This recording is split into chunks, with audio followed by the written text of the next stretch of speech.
Κήπη, κεραμωτή, φανάρι, μάκρη, παχιά άμμος.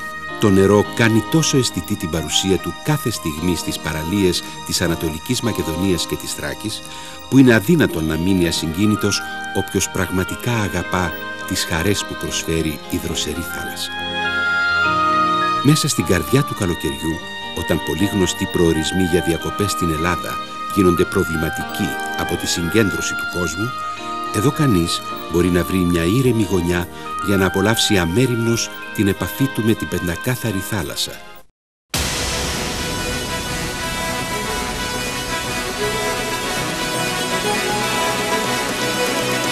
Για τους επισκέπτες που οι διακοπές κοντά στη θάλασσα δεν αναιρούν την ανάγκη της αναζήτησης, και για αυτούς που η γοητεία του μυστήριου ανταγωνίζεται την απόλαυση της καθαρής θάλασσας, το νησί της Σαμοθράκης σίγουρα είναι ένας πρώτης τάξεως προορισμός.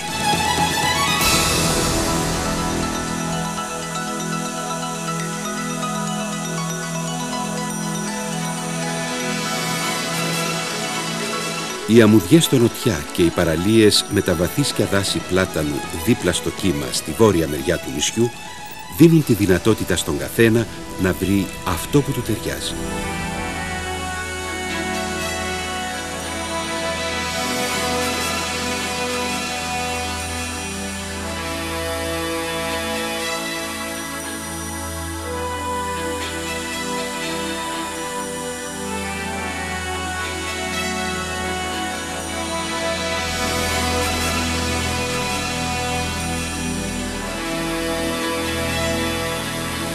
Για αυτούς που το θρακικό πέλαγος μοιάζει ζεστό, ένα μπάνιο στις δεκάδες δροσερές λιμνούλες που σχηματίζουν οι καταράκτες στο βουνό Σάος είναι προφανώς η τέλεια λύση.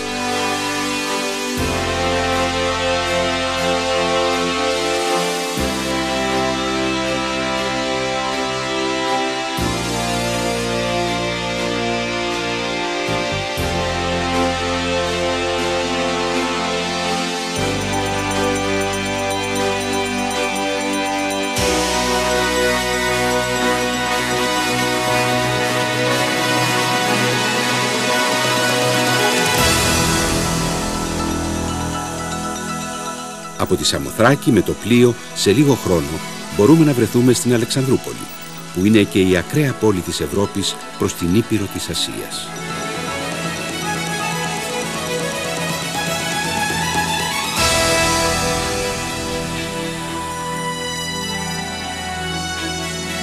Σύγχρονες δημοτικές εγκαταστάσεις εξυπηρετούν τους λουόμενους που απολαμβάνουν μια πεντακάθαρη θάλασσα σε μια πόλη που είναι γνωστή για τη φιλοξενία της και το καλό φαγητό.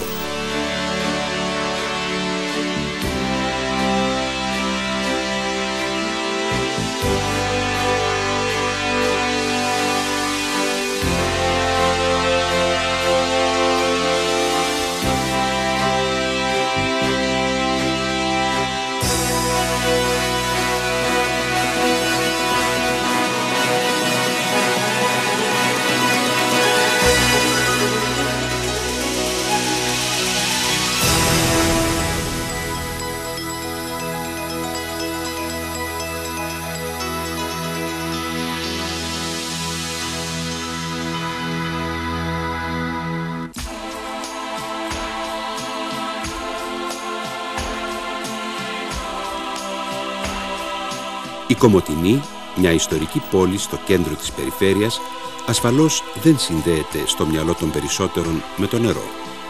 Κι όμως, λίγα χιλιόμετρα νότια της πόλης, απέραντες αμμουδιές με καταγάλανα νερά αλλά και προσεγμένες εγκαταστάσεις περιμένουν τους λάτρεις της θάλασσας.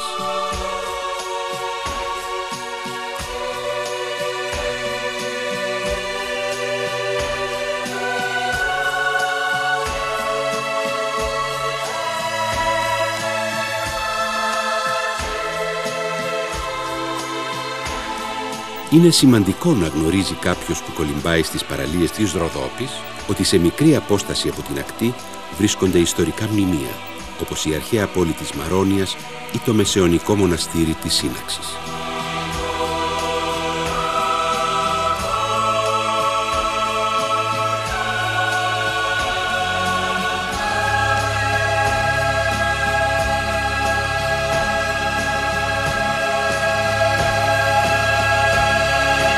Ίσια μπροστά στον ορίζοντα, λουσμένο σε πανέμορφο φως, το μυστηριακό νησί της Σαμοθράκης συμπληρώνει την ομορφιά του τοπίου, δίνοντας βαθύτερο περιεχόμενο στην απόλαυση που χαρίζει η ακτή της Κομοτηνής.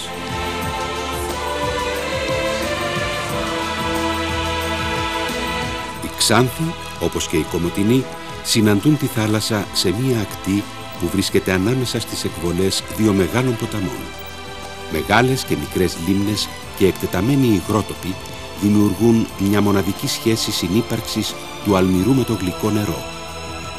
Πολλά είδη μεταναστευτικών πουλιών βρίσκουν καταφύγιο και αναπαράγονται σε προστατευμένες περιοχές, όπως το δάσος του Πορτολάγος. Κολυμπώντας τα βαθύ νερά στη λιμνοθάλασσα του Πορτολάγος, εκτός από τα αμέτρητα όστρακα που θα παρατηρήσουν μέσα στο νερό, σε μικρή απόσταση από εμάς, κάποιο κοπάδι από φλαμίγκο ψαρεύει ήσυχα στην ακροθαλασσιά. Μοναδική εμπειρία, όπως και ο ήλιος που βάφει κόκκινη τη λίμνη Βιστονίδα καθώς δει. Τη σύγχρονη κοσμοπολίτικη Καβάλα, ο τουρίστας θα βρει τέλεια οργανωμένες από τον ΕΟΤ παραλίες που ξεκινούν κυριολεκτικά μέσα από την πόλη και για δεκάδες χιλιόμετρα διατρέχουν το μεγαλύτερο μέρος των ακτών του νομού. Παλιοί γνώστες της τουριστικής φιλοξενίας, οι ασχολούμενοι με τον τουρισμό στην Καβάλα, προσφέρουν σε δεκάδες χιλιάδες διερχόμενων κάθε καλοκαίρι τουριστών μια μεγάλη γκάμα υπηρεσιών.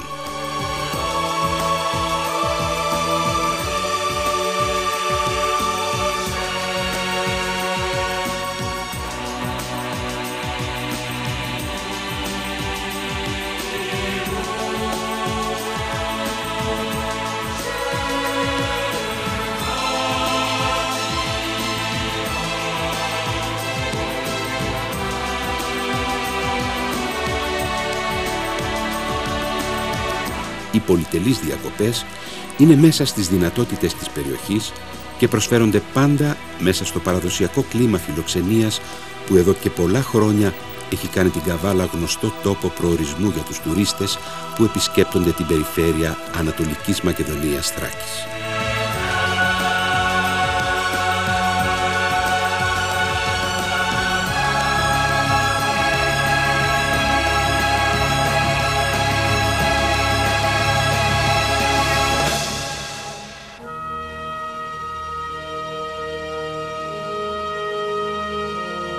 Απέναντι από την Καβάλα και σε μικρή απόσταση από αυτήν, το καταπράσινο νησί της Θάσου μπορεί να θεωρηθεί ο παράδεισος των καλοκαιρινών διακοπών.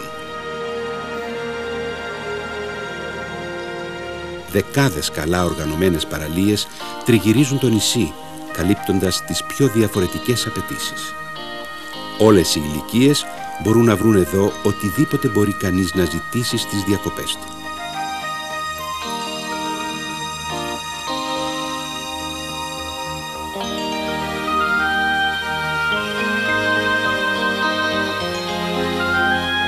Ήσυχες γωνιές ή κοσμοπολίτικες ακτές που θα χαρεί κάποιος με την παρέα του, καλό φαγητό και όλα τα σπορ της θάλασσας διαμορφώνουν ένα περιβάλλον διακοπών τέτοιο που κάνει πολύ δύσκολο για οποιονδήποτε να επισκεφθεί το νησί μία μόνο φορά.